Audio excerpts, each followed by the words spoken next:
Hello everyone, welcome to Exploring Tarot. My name is Sandi and this is the second video in this little mini-series that I'm doing where I am exploring and getting to know the Enchanted Forest Tarot.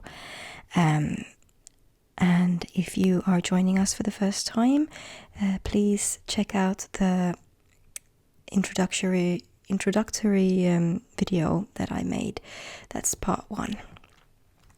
So in this video, we are going to be going through the first 5 cards in the Major Arcana. So we're going to go through the Fool, the Magician, the High Priestess, the Empress, and the Emperor.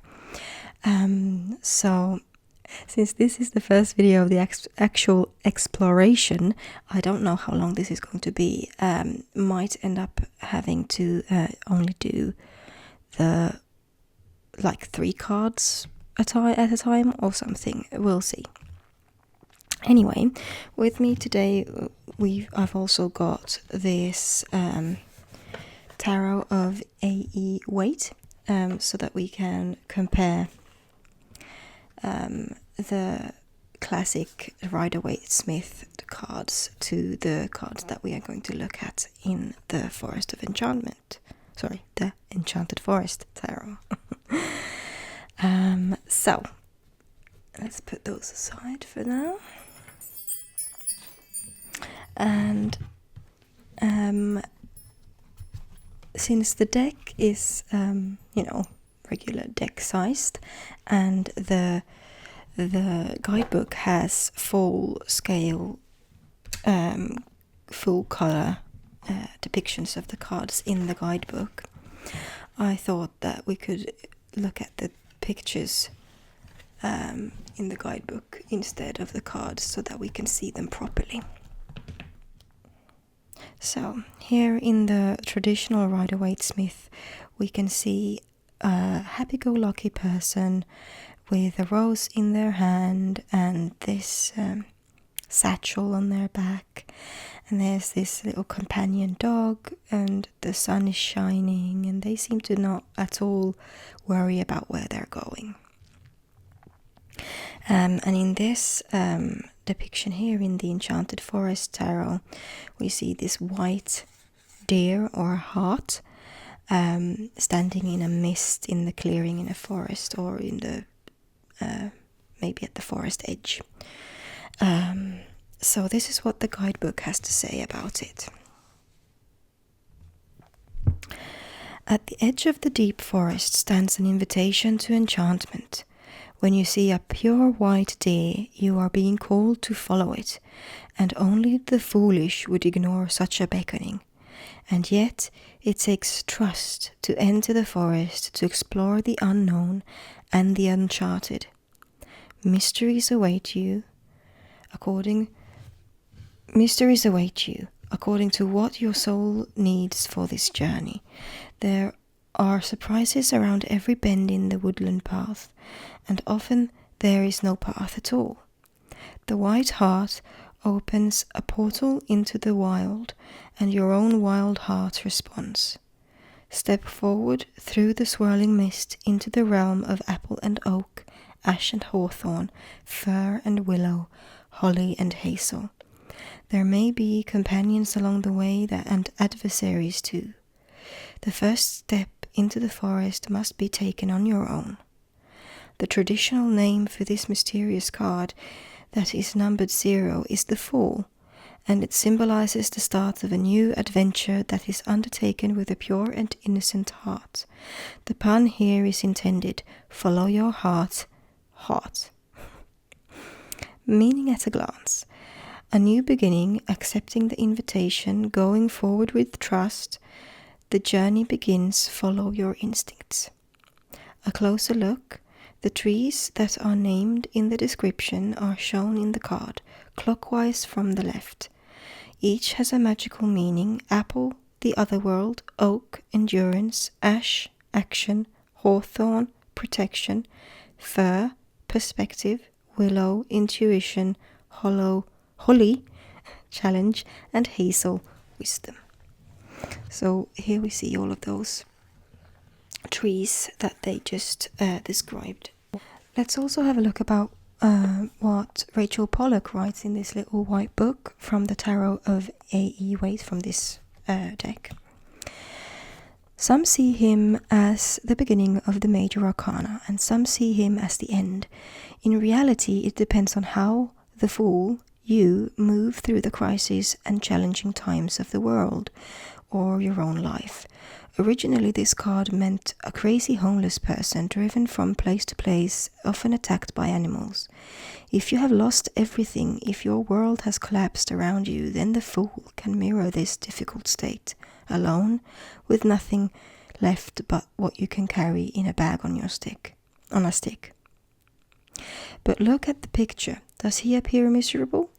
The other meaning of the Fool is freedom. Freedom of rules, freedom from possessions, freedom from all narrow beliefs of what is important, even your own previous beliefs about yourself.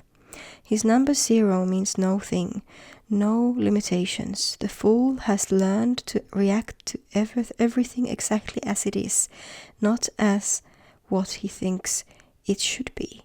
By accepting drastic change, he gains freedom.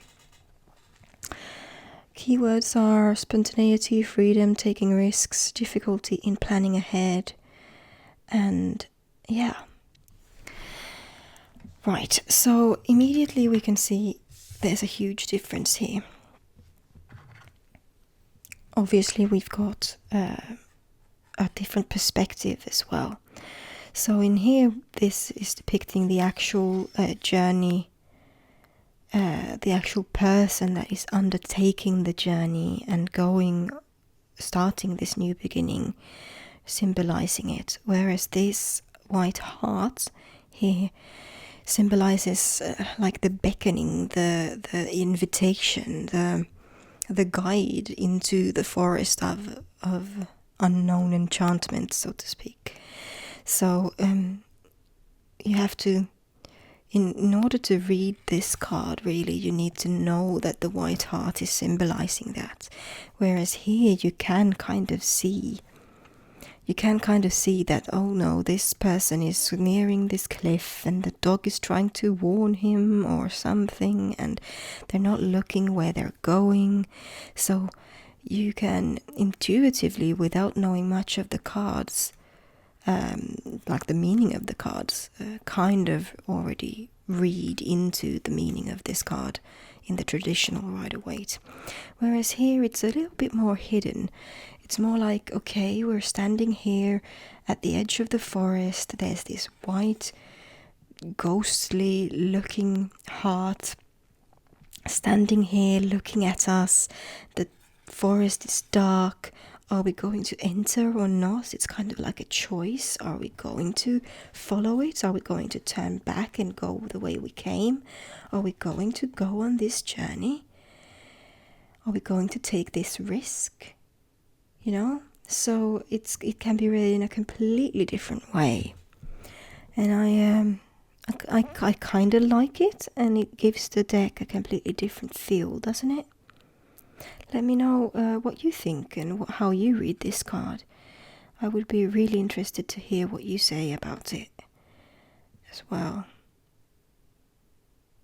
Yeah, so let's move on to the Magician.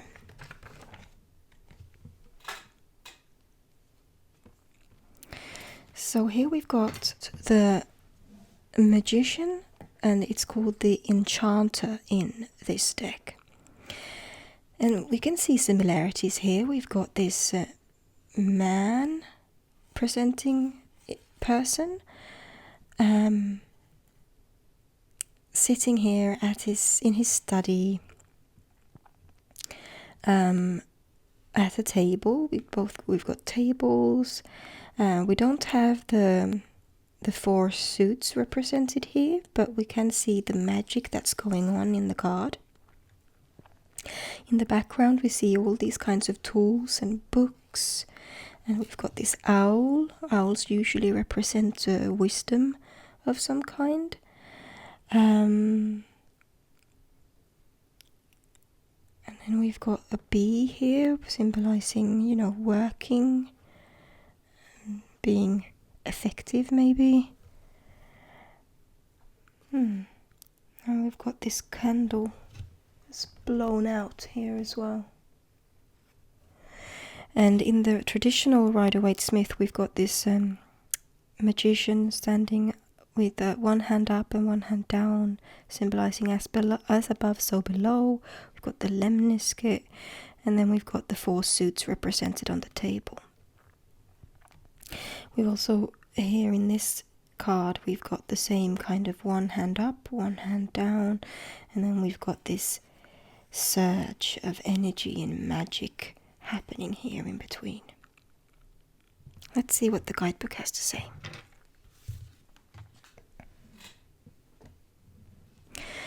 The Enchanter. The Enchanter observes everything that happens in the forest, and then he influences it, manipulates it, meddles and brings elements together to create situations he deems beneficial. He sets things in motion. He can converse with every bird, beast, gnome, ogre, sylph, and elf, though he may pretend to be hard of hearing with the elves. The Enchanter takes a special interest in humans passing through the forest, whatever their purpose. You may ask him for magical help if you get in trouble. Be aware, though, that he may not choose to give the kind of help you hoped for or expected. He has been known to stir things up for those who try to take the safest route. The Enchanter is far-seeing when it comes to adventures that happen in the forest, and what seems inexplicable and troublesome to you may be part of a larger design that only he can see. Still, you can always learn from him, especially when it comes to using your own powers to their fullest. Meaning at a glance: magic, wisdom, force of will and intention, ability to influence and help, power at your command. A closer look.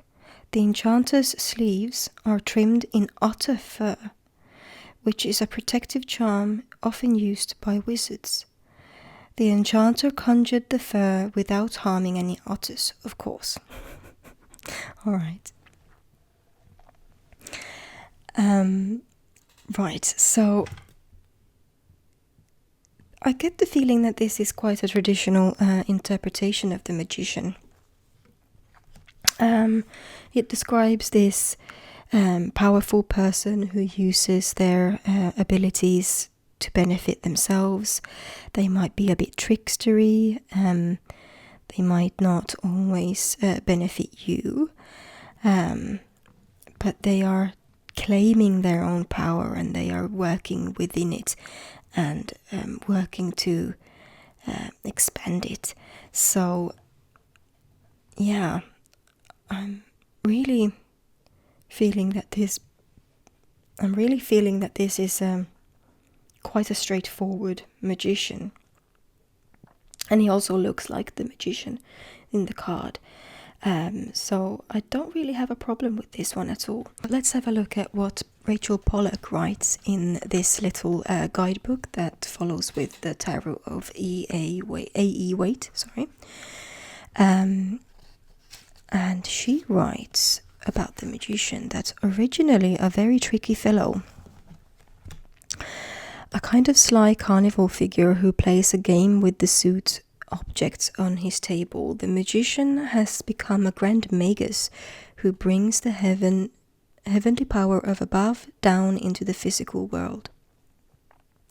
The infinity sign above his head reminds us that he is the first figure to manifest, make real the fool's infinite possibilities. He treats life and its cries as a creative art. On his table lies the object of the minor arcana, the wand, the stick, not the crystal, that the wand he holds up. So she's talking about this wand here. The cup, the sword, and the pentacle. Because he is focused and clear, he can draw on all the elements, be master of every situation. To borrow from the I Ching, he is the primary yang card, the principle of action. And the divinatory meanings are clear and focused, tricky, able to handle any situation. Getting this card means you can act magically in a crisis and in times of change, doing things that might seem impossible. Action focused, will can transform a situation. Yeah. So yeah, I think that's pretty straightforward.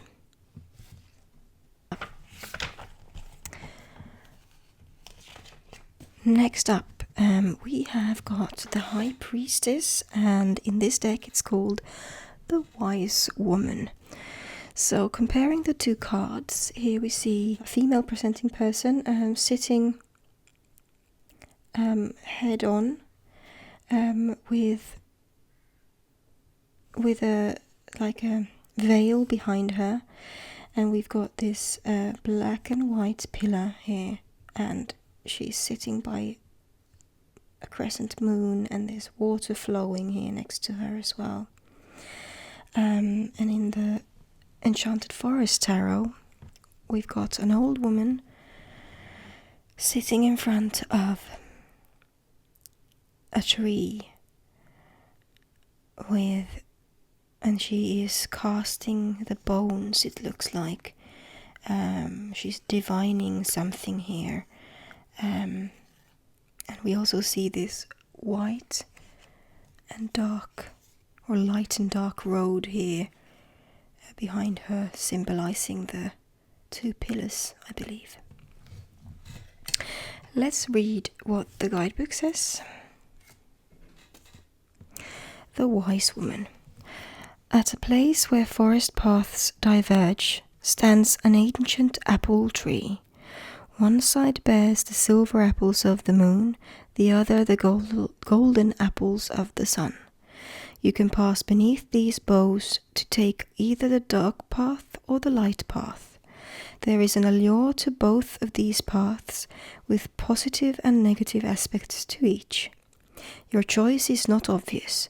The wise woman sits among the apple roots in this liminal place between possible futures. She won't make decisions for you, but she can help you decide for yourself. Skilled in the old ways, the wise woman works with her guides and spirits to read the auguries. Gathering up her oracular charms, she casts them upon the cloth, watching them fall into a pattern she understands. Now she meets your gaze, arching an eyebrow with subtle amusement. Do you really want to know your destiny? Yes, you do. You wouldn't be here if you weren't ready. The Wise Woman card confirms that there is a core of deep knowing within you, but you may need spiritual guidance to access it. Wisdom takes time, devotion, patience, and above all, willingness to accept and commit to the path you chose, or you choose. The wise woman doesn't argue with oracles, and neither should you. Just read the signs, they are everywhere. Meaning at a glance: wisdom, spirituality, and mysticism. Oracular advice, seeing the unseen, lifting the veil. A closer look. The wise woman wears a necklace of amber and jet, which invokes the energies of light and dark, day and night, illumination and mystery. Right. So, in contrast, let's read from the Rachel Pollack White Book. The High Priestess. She sits mysteriously between the dark and light pillar, as if poised between powerful forces that might otherwise threaten to tear her apart. She is yin to the magician's yang. She, the principle of perfect stillness. She suggests that right now the best thing to do is stay calm, be at peace, and do nothing while everything or everyone rages around you. You can practice this in daily life, at work, or in a restaurant, or with your family. Take a few seconds to sit or stand perfectly still, eyes closed if possible, and be aware that everything swirls around you without actually touching you. The scroll in her lap remains rolled up, for she does not teach or explain or lead. She represents those moments when we know something with perfect clarity but can't explain it or even put it into words. Divinatory meaning: silence, stillness, the ability and necessity to stay calm in extreme situations, inner peace, spiritual mystery. Okay, so slightly differing perspectives again, but in essentially the same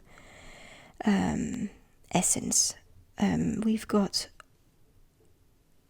the female energy in this card, where we have stillness, intuition, we have keeping calm in the face of choices and paths to take, and looking within, divining what we need to do, and having a wise outlook on things. So yeah, that was the Empress, the High Priestess and the Wisewoman, and now we move on to the Empress.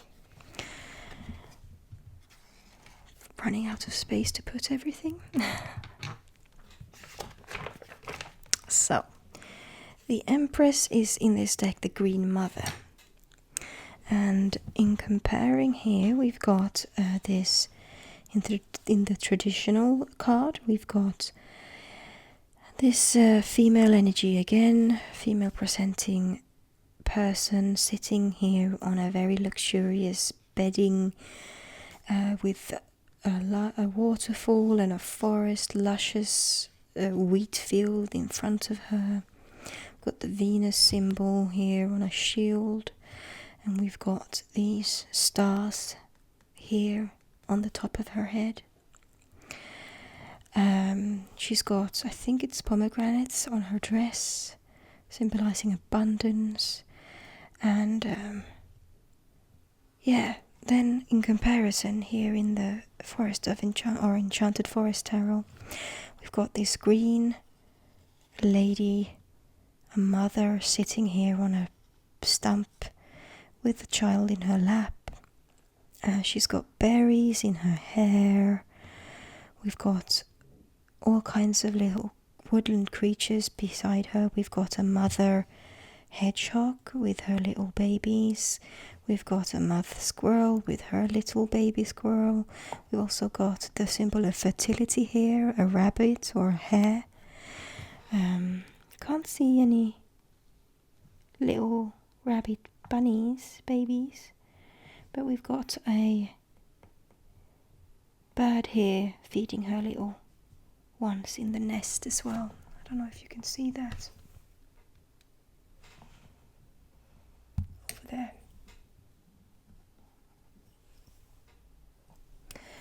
So, in the guidebook, it reads: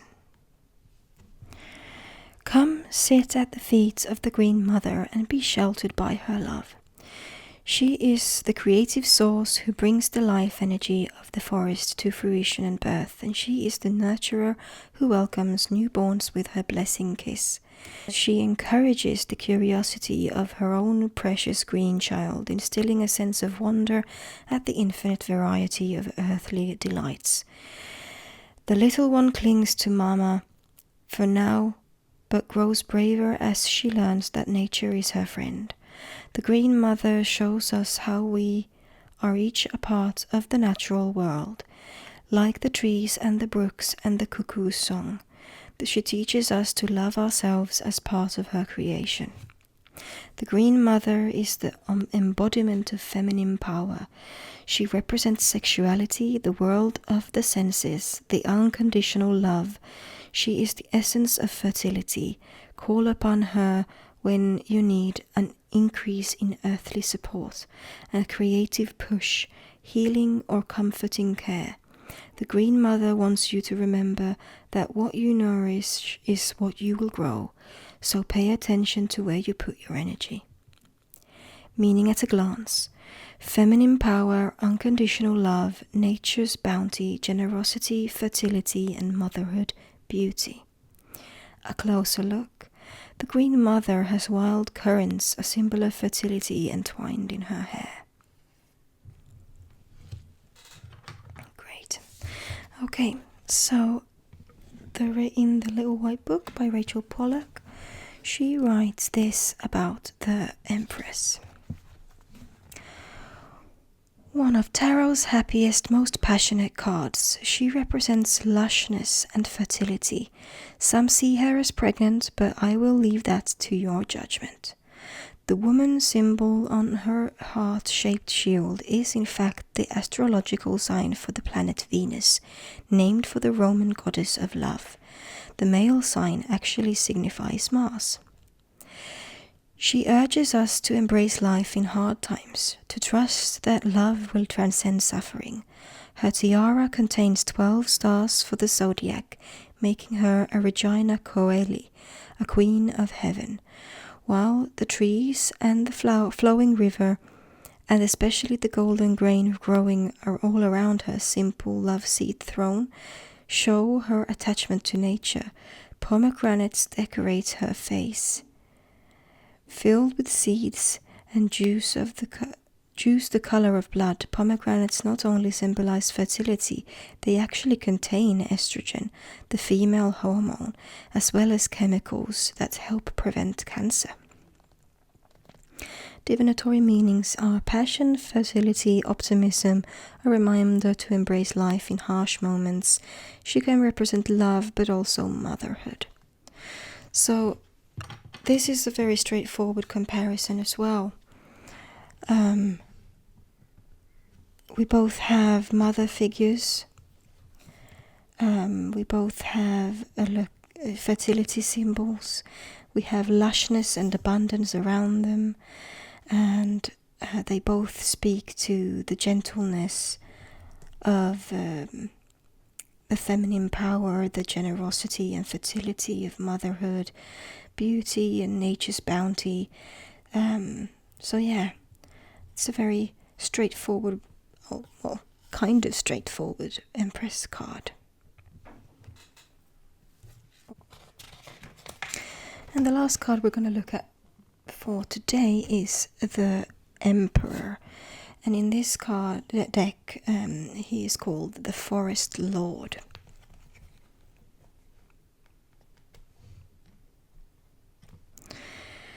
So, looking at first glance, we can see they don't look much alike. But when you start looking closer, you can see we've got this male presenting figure, this man sitting here on his throne. Sorry, I started describing him, but I'm going to start with the traditional card. So in the traditional card, we've got the Emperor sitting on a throne, looking quite stern. He's got his crown and his scepter, and we've got these jagged mountains in the background, symbolizing like steadiness, steadfastness, and we've got this long white beard showing us that he's of age, has age, wisdom perhaps behind his years, and yeah, in comparison then we've got this Forest Lord who's sitting quite comfortably. Oh my god, my words today. In comparison, we've got this Forest Lord sitting what looks quite comfortably in this little seat that's carved out in a tree, it looks like. And as a companion, he's got this boar here. He looks quite kind in his eyes, I feel. And he's, a bit unkempt. Has these long hair, long beard. And here we've got horns. I think this is holly and oak. And then we've got just him sitting there looking quite approachable, I think. So, the guidebook says, the Forest Lord. All who pass through the enchanted forest must pay homage to the Forest Lord, for everything that lives and breathes is under his dominion. From the mightiest giant to the smallest shrew, he is the essence of wild male energy kept under control most of the time. He is the virile rush of the stag and the immovable stance of the bear.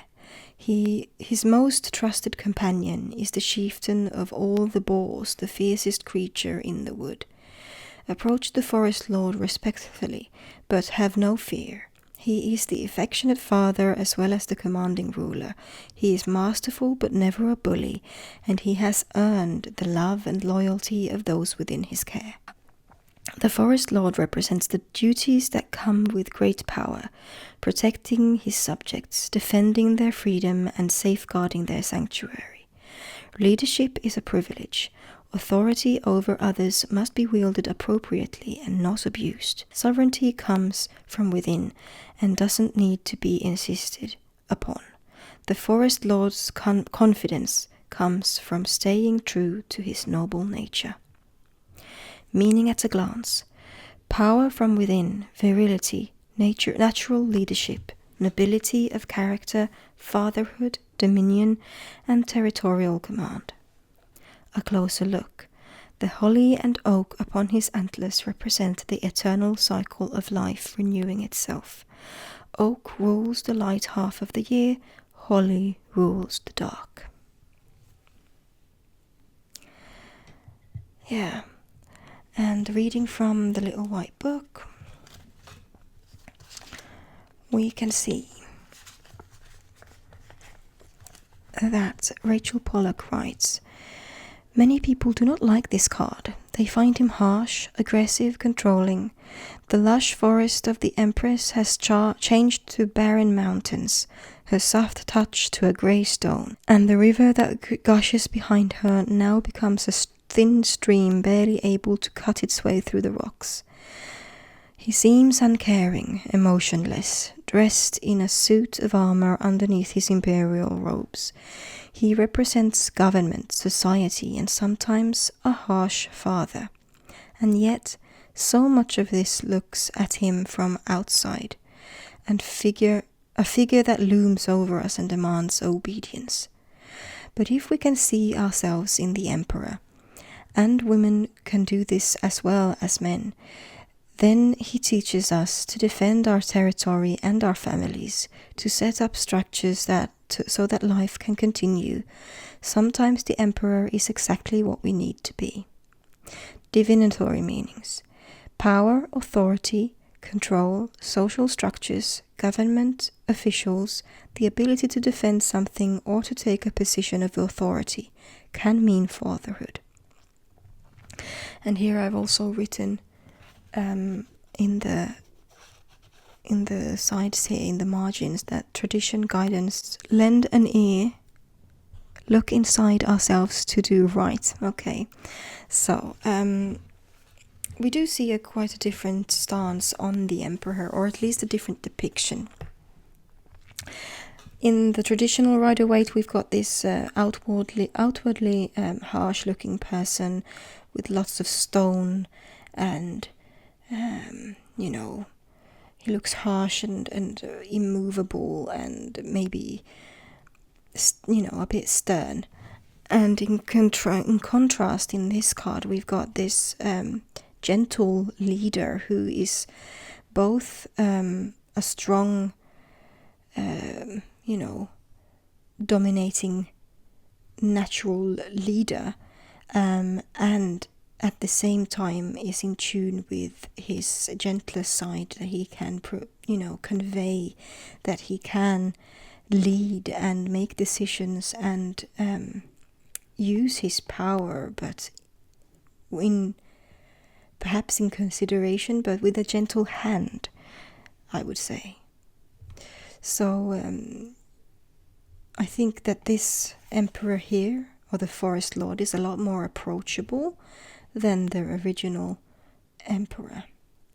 Although there is something to be said as well about how, learning how to look beyond the exterior, what you see at a first glance.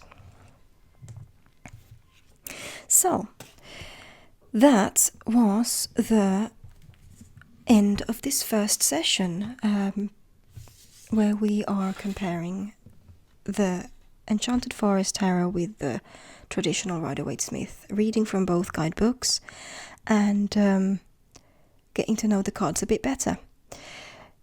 So, let me know what you thought about this concept, and if you liked this video or you want to follow along, please like and subscribe, and remember to hit that notification bell so that you will be notified when the next part in this series gets uploaded. I am so far really enjoying this. We've only touched upon the most common first 5 cards that I have read about over and over and over again. It's going to be a lot more interesting, I feel, when we get further into the deck and we can start looking at the minor arcana, because those cards I have still not studied as much as I have studied the major arcana, in the traditional Rider-Waite-Smith as well.